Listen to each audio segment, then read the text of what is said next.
Assalamualaikum warahmatullahi wabarakatuh. Salam sejahtera, Om Swastiastu. Bertemu lagi dengan saya, Bro Rudal. Mudah-mudahan tidak bosan. Teman-teman semuanya, saya akan melanjutkan membahas tentang pengadaan barang dan jasa pemerintah sesuai dengan Peraturan Presiden Nomor 16 Tahun 2018 dan perubahannya. Kita masuk ke materi 3, teman-teman ya. Video sebelumnya, materi 1 dan materi 2 sudah kita bahas, teman-teman semuanya. Baik, teman-teman, materi 3 ini membahas tentang pelaku, ya, pelaku pengadaan barang dan jasa. Kalau bicara soal pelaku pengadaan barang dan jasa, ada 8 pelaku, teman, 8 pihak. Pengguna anggaran, kuasa pengguna anggaran, ada pejabat pembuat komitmen, ada pejabat pengadaan, ada kelompok kerja pemilihan atau POKJA, ada agen pengadaan gitu ya, ada penyelenggara swakelola dan ada penyedia. Ada 8 ya teman-teman. Jadi karena bahasannya cukup luas teman-teman ya, ada 8 pelaku tadi. Jadi mungkin tidak bisa jadi satu video ya di materi yang ketiga ini. Nanti saya pecah-pecah menjadi beberapa bagian. Baik, saya masuk ke pengguna anggaran, kuasa pengguna anggaran. Ya, itu yang di video ini akan saya bahas, teman-teman. Siapakah pengguna anggaran, teman-teman semuanya? Adalah pejabat pemegang kewenangan penggunaan anggaran Kementerian Negara, lembaga, atau perangkat daerah. Ya, itulah pengguna anggaran yang sering kita kenal dengan PA. Nah, sekarang saya akan coba bahas apa sih tugas dan kewenangan beliau, gitu ya kan, sebagai pengguna anggaran. Teman-teman, kalau di kementerian, Pak Menteri ya sebagai pengguna anggaran. Kalau di lembaga tentunya kepala lembaga sebagai pengguna anggaran. Kalau di daerah, Pak Kepala SKPD ya, atau Pak Kepala Dinas, teman-teman ya, sebagai pengguna anggaran. Nah, apa tugas kewenangan beliau, teman-teman? 1. Melakukan tindakan yang mengakibatkan pengeluaran anggaran belanja. Itu ya. Yang kedua, mengadakan perjanjian dengan pihak lain dalam batas anggaran yang ditetapkan. Tatanan kontrak ya teman-teman. Yang ketiga, menetapkan perencanaan pengadaan. Ya, menetapkan perencanaan pengadaan. Terus yang keempat, menetapkan dan mengumumkan RUP, Rencana Umum Pengadaan. Wajib ya, setiap kementerian, setiap lembaga, dinas, wajib menyusun rencana umum pengadaan. Itu diumumkan ya teman-teman. Nah, yang menetapkan dan mengumumkan itu adalah pengguna anggaran. Beliau ya teman-teman. Yang kelima, melaksanakan konsolidasi pengadaan barang dan jasa pemerintah. Jadi konsolidasi ini menggabungkan beberapa paket yang sejenis, teman. Ya, agar lebih efisien ya. Daripada pertil-pertil kecil di mana-mana ya. Tentunya waktu yang dibutuhkan untuk proses pengadaan itu jadi agak lama ya teman-teman. Biaya pengadaan pun juga agak besar ya kalau kecil-kecil ya. Maka itu digabungkan saja menjadi satu paket gitu ya kan. Nah, itu disebut dengan konsolidasi. KPA punya kewenangan, punya tugas kewenangan untuk melakukan konsolidasi. Menetapkan penunjukan langsung untuk tender seleksi ulang gagal. Gitu ya. Jadi bicara soal penunjukan langsung ini metode ya teman-teman, metode pemilihan penyedia. Gitu kan. Kalau di Perpres itu ada keadaan tertentu yang harus dipenuhi kalau teman-teman akan menggunakan metode penunjukan langsung gitu ya kan. Hati-hati ya teman-teman dengan penunjukan langsung. Ada kriteria keadaan tertentu, teman-teman. Gitu ya. Nah, ini teman-teman untuk tender seleksi ulang gagal, maka ini diusulkan. Siapa yang mengusulkan? Pokja ya, Pokja pemilihan kepada PA teman-teman ya untuk ditetapkan dengan metode penunjukan langsung dengan pertimbangan tentunya barang tersebut memang dibutuhkan segera atau waktunya tidak cukup kalau ini dilakukan dengan tender ya. Karena tender membutuhkan waktu yang cukup panjang. Gitu ya teman-teman semuanya. Nanti barangkali di materi berikutnya kita akan bicara soal apa yang dimaksud dengan tender atau seleksi gagal. Ya, nanti kita bicarakan di materi-materi berikut. Yang ketujuh, teman-teman, menetapkan pengenaan sanksi daftar hitam bagi penyedia yang melanggar ketentuan kena sanksi. Ya, pelanggarannya apa? Nah, nanti kita bahas di materi berikutnya. Sanksi dan pelanggaran. Sanksinya apa? Pelanggarannya apa? Gitu ya, teman-teman. Nah, pengenaan sanksi daftar hitam itu ditetapkan oleh pengguna anggaran atas usul, ya. Atas usul pejabat pembuat komitmen kalau itu pelanggarannya di ranah pelaksanaan kontrak, tapi kalau pelanggarannya itu di ranah proses pemilihan penyedia, maka Pokja yang mengusulkan ya kepada PA untuk ditetapkan sanksi pengenaan sanksi daftar hitam. Gitu ya, teman-teman. Sanksinya apa? Nanti kita bahas di materi berikutnya. Yang kedelapan, menetapkan pejabat pembuat komitmen. SK ya, surat keputusan penetapan pejabat pembuat komitmen. Yang kesembilan, menetapkan pejabat pengadaan. Ya, pejabat. Jadi pejabat pengadaan ini satu orang, tentunya yang punya sertifikat. Beliau tugasnya adalah melakukan proses pengadaan dengan metode pengadaan langsung. Atau pengadaan langsung itu nilai pengadaan yang kalau pekerjaan barang, pengadaan barang, pekerjaan konstruksi, jasa lainnya itu 200 juta ke bawah. Ya. Paling tinggi 200 juta. Maka yang melakukan proses pemilihan penyediaannya adalah pejabat pengadaan. Dengan metodenya dengan pengadaan langsung. Atau e-purchasing ya teman-teman gitu ya. Sama yang nilainya 200 juta maksimal ya teman-teman. Untuk konsultan 100 juta maksimal. Gitu ya teman-teman untuk pengadaan langsung ya. Itu pejabat pengadaan. PSK-nya juga ya teman-teman. 10. Menetapkan penyelenggara swakelola. Penyelenggara swakelola. Jadi bicara penyelenggara swakelola itu ada tim persiapan, ada tim pelaksana, ada tim pengawas.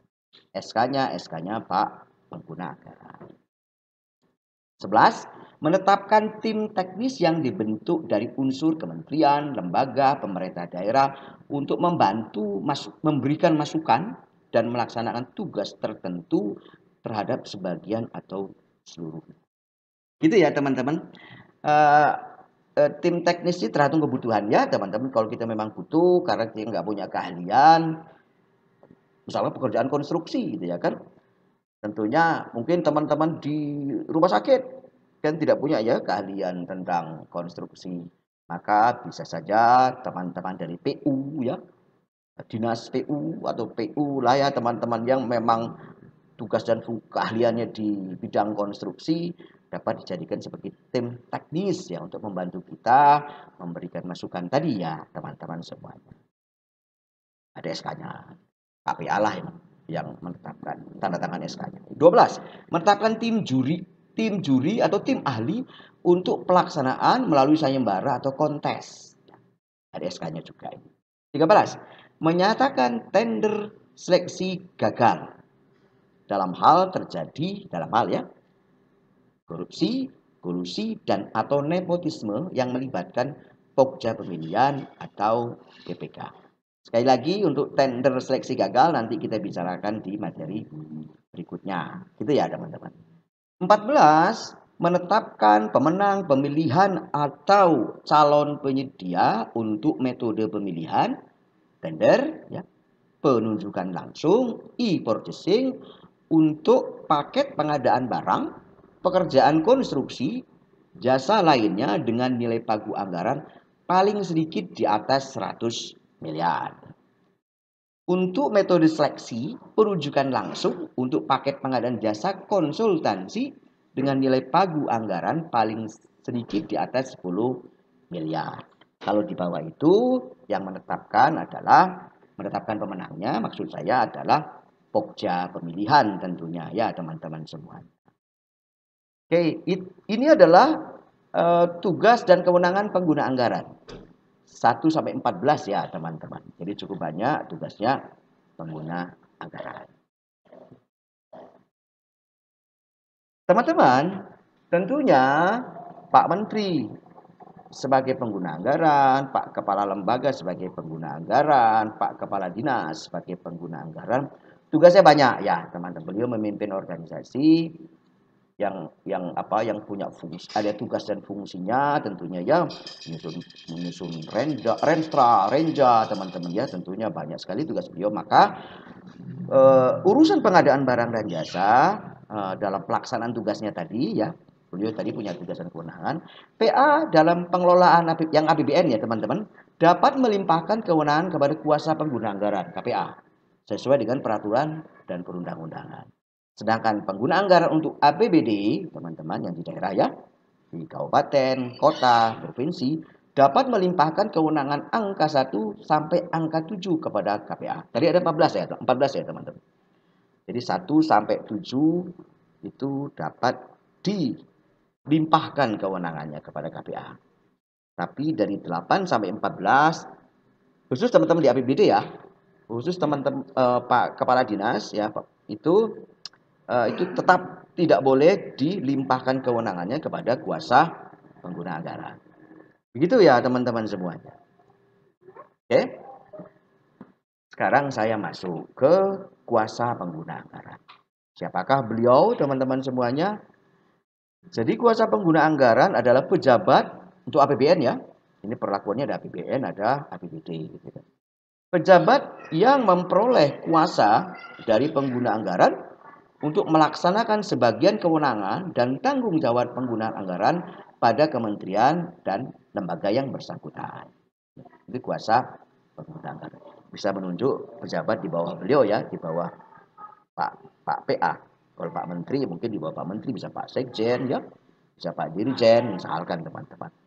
Kalau dinas ya mungkin Bapak dan Ibu sekalian Pak Kadis, di bawahnya ada Sekdin ya, ada Pak Sekdin, ada mungkin kabit-kabit ya teman-teman. Itu bisa juga ditunjuk sebagai kuasa pengguna anggaran kalau di APBD ya. Jadi kalau APBD ini teman-teman, pejabat yang diberi kuasa untuk melaksanakan sebagian kewenangan pengguna anggaran dalam melaksanakan sebagian tugas dan fungsi perangkat daerah. Ya. Jadi pelimpahan kewenangan dari PA yang APBD hanya 1 sampai 7. 8 sampai 14 itu tetap menjadi kewenangan Pak PA yang APBD. Ya. Oke. Apa tugas dan kewenangan pengguna kuasa KPA ya, kuasa pengguna anggaran? 1, melaksanakan pendelegasian sesuai pelimpahan dari PA ya. Ada SK-nya ya, teman-teman. Kewenangan apa saja yang dilimpahkan kepada kuasa pengguna anggaran. Yang kedua, menjawab sanggah banding peserta tender pekerjaan konstruksi. Ini tugasnya, teman-teman. Jadi menjawab beliau ya. Jadi sanggah banding ini hanya untuk pekerjaan konstruksi, teman-teman. Kalau untuk pengadaan barang, konsultansi, jasa lainnya tidak ada sanggah banding.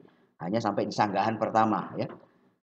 Kalau di pekerjaan konstruksi ada sanggahan kedua yang disebut dengan sanggah banding. Nah, ini Pak KPA punya tugas untuk menjawab sanggah banding tersebut. Tentunya beliau berkonsultasi lah dengan pihak-pihak yang terkait. Ketiga, dapat menugaskan PPK, pejabat pembuat komitmen, untuk melaksanakan kewenangan yang terkait dengan gitu ya, melakukan tindakan yang mengakibatkan pengeluaran anggaran belanja ya, dan atau mengadakan perjanjian dengan pihak lain dalam batas anggaran belanja yang telah ditetapkan. Ya. Jadi Pak KPA dapat mendelegasikan, beliau kan dapat pelimpahan kewenangan ya dari PA ya, dan beliau dapat menugaskan PPK untuk melaksanakan itu ya. Artinya harus ada pelimpahan ya teman-teman ya, dari harus ada penugasan maksud saya dari KPA ke PPK untuk tanda tangan kontrak tadi gitu ya kan. Ya. Yang keempat, dapat dibantu oleh pengelola pengadaan barang dan jasa. Ini fungsional ya, jabatan fungsional. Kumpulan dari para ahli pengadaan barang dan jasa pemerintah. Pasti punya sertifikat semuanya. Pasti ahli itu teman-teman gitu ya kan. Yang kelima, pada pengadaan barang dan jasa yang menggunakan anggaran belanja APBD, provinsi, kabupaten, dan kota, dapat merangkap sebagai PPK. Jadi Pak KPA dapat merangkap sebagai PPK, ya teman-teman. Maka tugas-tugas kePPK-an menjadi tugasnya Pak KPA. Ya. Itu ya teman-teman semuanya. Nah, saya kira saya sudah pernah membahas teman-teman ya di video sebelumnya. Saya coba sandingkan antara Perpres gitu ya, Perpres 16 tahun 2018 dan perubahannya dengan Permendagri 77 ya. Tahun 2020 ya, teman-teman. Tentang petunjuk teknis pengelolaan keuangan daerah. Ya. Mudah-mudahan sudah ditonton sama teman-teman gitu ya kan. Jadi ada beberapa pilihan di sana untuk teman-teman di daerah yang jadi perdebatan siapakah PPK-nya gitu kan. Karena tanpa PPK urusan pengadaan barang dan jasa ini nggak bisa dilaksanakan teman-teman ya. PPK ini sosok kalau sinetron itu pemeran utama teman-teman. Ya beliaulah yang melakukan proses pengadaan barang dan jasa teman-teman gitu ya kan. Sehingga menurut saya beliau ini ya harus ada ya dan harus kompeten ya teman-teman tentunya harus beliau juga punya pengetahuan yang cukup gitu ya. Eh, eh, Jaga supaya nggak sakit, sehat terus ya Pak PPK, karena Bapak adalah pemeran utama di pengadaan barang dan jasa pemerintah, teman-teman. Oke, itu saya kira teman-teman ya di video materi 3 bagian pertama ya saya membahas tugas dan kewenangan pengguna anggaran dan kuasa pengguna anggaran. Nah, mumpung saya bicara soal KPA, mungkin nitip sekalian, mungkin untuk Pak Pak pengguna anggaran, Pak kuasa pengguna anggaran, mohon monefnya Pak ya, karena jangan sampai ya ini pola-pola tahun ke tahun kan selalu namanya kegiatan pengadaan barang tidak di ujung tahun Pak. Nah ini kan berpotensi banyak masalah nanti. Pertama itu. Nah yang kedua Pak, tujuan pengadaan tidak akan tercapai, tidak akan tepat waktu ya. Artinya barang itu memberikan manfaat kalau tepat waktu. Mohon dipantau Pak ya, mungkin rapat tiap mingguan kalau perlu Bapak dan Ibu sekalian. Kita sudah punya RUP, sudah dijadwal di RUP ya. Kapan proses pemilihannya, kapan kontraknya, kapan diserahkan barangnya ya teman-teman ada di RUP sehingga itu menjadi menjadi pedoman dalam pelaksanaan nanti. Jadi kalaupun ada yang melenceng-melenceng segera saja dirapatkan, cari solusinya ya teman-teman gitu kan. Karena menemukan secara dini itu lebih baik daripada nanti berlarut-larut, ujung-ujungnya numpuk di belakang, masalah nanti ya Bapak Ibu.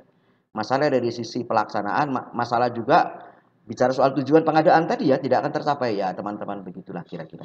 Baik, demikian yang bisa saya sampaikan.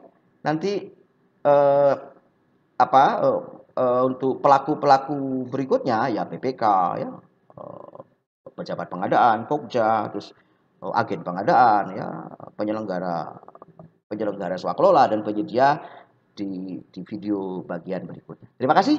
Assalamualaikum warahmatullahi wabarakatuh.